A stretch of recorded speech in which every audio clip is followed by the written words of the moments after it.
Le New Concept Sport Running Mag vous est présenté par ASICS.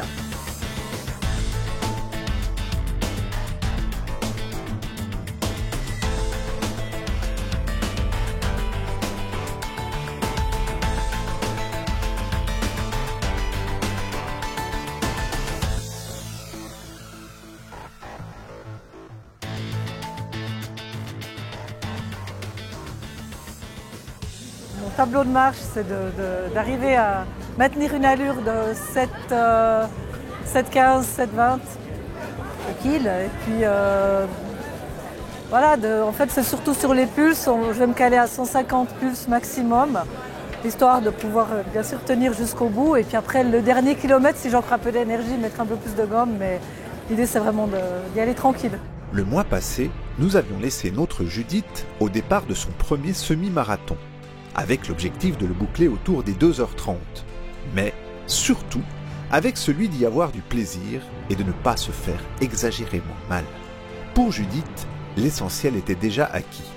La très importante perte de poids bien sûr, mais surtout le sentiment d'être à nouveau bien dans son corps, bien dans sa peau, et d'avoir un plaisir fou à aller courir régulièrement. Finalement, le défi de ce semi-marathon constituait vraiment pour Judith un accomplissement, une cerise sur un gâteau qu'elle s'autorisait désormais à dévorer à pleines dents. Judith, elle est au top. Elle est au top de sa forme, elle est au top de son moral surtout. Elle est enthousiaste et on en parlait encore à moi hier soir et je lui disais tu vas voir. Alors elle avait évidemment toujours un peu le petit doute, la petite crainte, mais c'est normal, c'est la compétition. Puis elle me dit ah mais j'ai peur qu'il me manque un petit peu d'énergie. Je dis, t'es prête? La compétition, l'enjeu de la compétition fera le reste. Au début, à Judith, il lui fallait un cadre.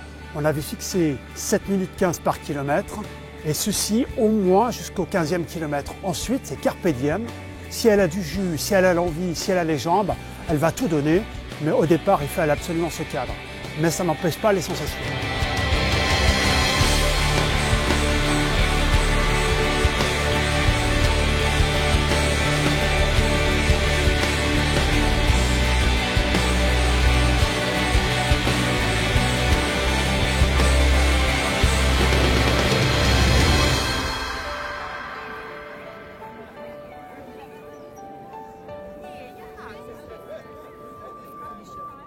Au début, j'allais bien, j'allais tranquille.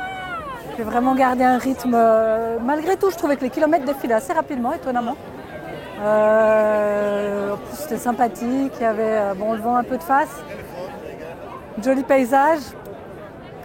Puis après, les 10 premiers kills, ça a été.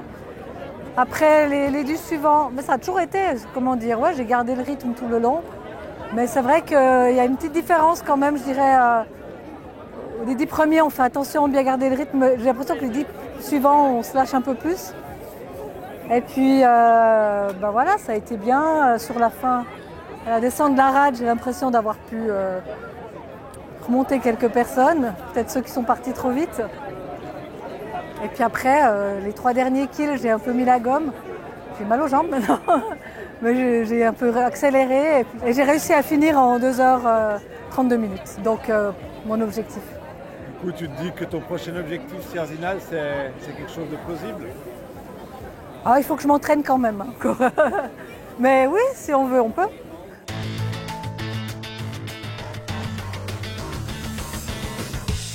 Cette chaussure est selon nous un modèle incontournable de la gamme running.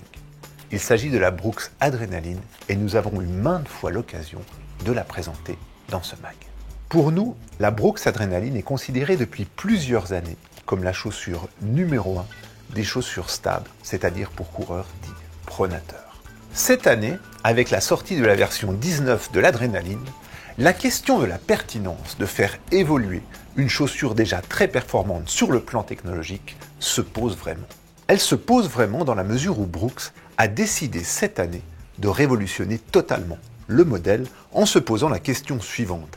Qu'est-ce qui permet vraiment d'apporter une solution valable et complète aux coureurs instables?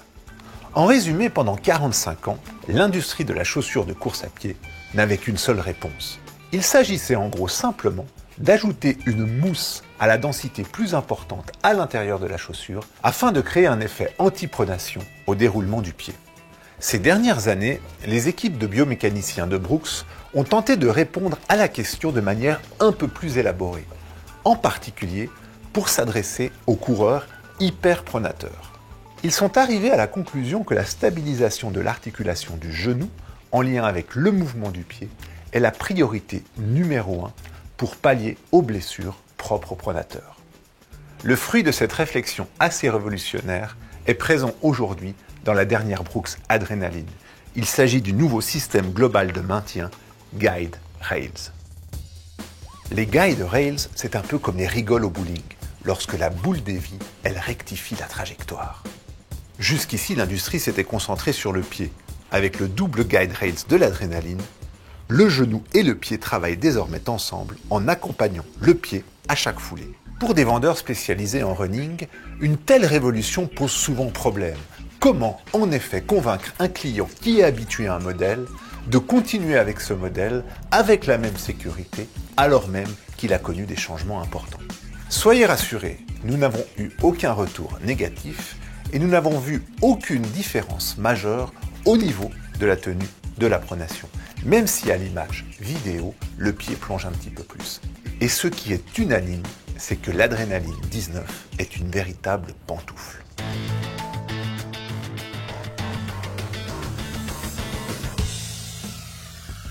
Le trail est à la fois de saison et de plus en plus en vogue parmi les coureurs populaires. Mais c'est aussi une activité potentiellement très traumatisante, pour ne pas dire extrême, selon les distances et dénivelés proposés. Bref, le trail est une pratique à risque. C'est pourquoi nous avons décidé, avec le précieux concours des professionnels de la Haute École de Santé du canton de Vaud, de vous proposer une série de 3 modules, genre de kit de survie très simple, destiné à aborder la discipline avec un certain bagage. Et je ne parle pas ici de tout le matériel que l'on pourrait à tort vous vendre, comme assurance tout risque pour se lancer sur un trail. Le matériel, c'est très important, mais pas que. Les différences qu'il y a aujourd'hui entre la course sur plat et le trail sont liées plus particulièrement aux montées et aux descentes et au terrain instable du trail. Le revêtement du chemin avec des cailloux, de la boue, de l'herbe et un changement permanent du revêtement du chemin. Les contraintes articulaires et musculaires sont évidemment plus importantes quand on fait des grosses montées, des gros dénivelés, parce qu'elles nécessitent une grosse puissance musculaire et à partir de là, on aura des grosses contraintes articulaires, notamment au niveau des genoux et des chevilles, pour pouvoir faire certaines ascensions de certains cols. Pour le trail, il est donc indispensable de développer beaucoup plus la puissance musculaire au niveau des membres inférieurs que pour une course à plat.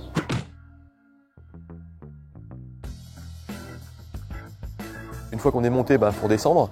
Donc, du coup, c'est des grosses descentes et les descentes sont beaucoup plus traumatisantes que les montées parce que le muscle travaille en conditions excentriques, donc un étirement du muscle tout le long de la descente.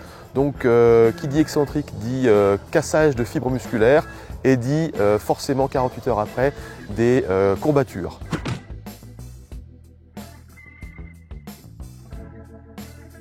La vitesse de course, qui est un paramètre biomécanique, est aussi une grosse différence qu'on fait entre les courses à plat et les courses en trail.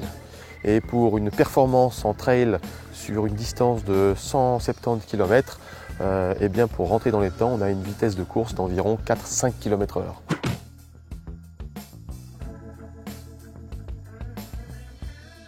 Les trails, quelles que soient les distances, sont aussi des disciplines qui induisent bon nombre de blessures. C'est pour ça que dans les prochains épisodes, nous aborderons le sujet des blessures en trail, les blessures spécifiques, mais aussi les exercices spécifiques à réaliser pour la prévention de ces blessures.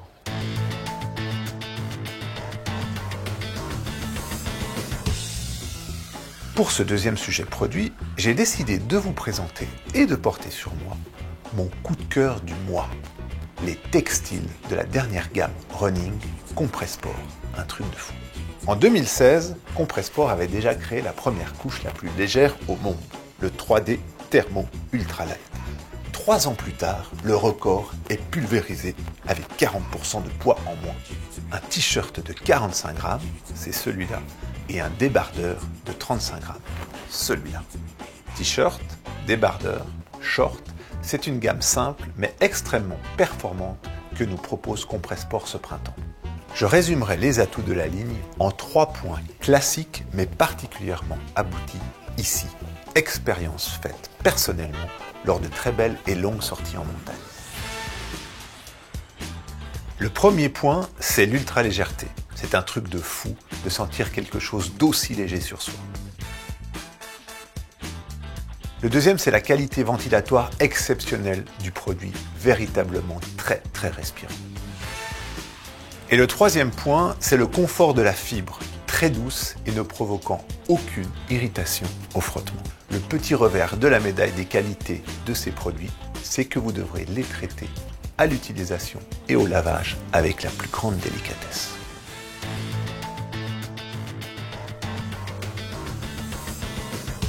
Le système d'amorti breveté de la marque On est bien le CloudTech. Et il fallait répondre B à la question concours du mois passé. Et les heureux gagnants sont Laure Perrault de Corminboeuf et Arthur Tourtelotte de Genève. Ce mois, nous vous donnons l'occasion de gagner une paire d'Asics MetaRide, une chaussure tout à fait unique et très haut de gamme, 330 francs à la vente quand même, que nous vous présentions dans un précédent numéro. Répondez donc à la question suivante. Quelle est la plus grande spécificité technique et visuelle de la MetaRide? A. La courbure de sa semelle. B. Son amorti en gel. C. Ses zones réfléchissantes. Envoyez dès maintenant votre réponse avec vos coordonnées complètes à l'adresse mag@ncsport.ch.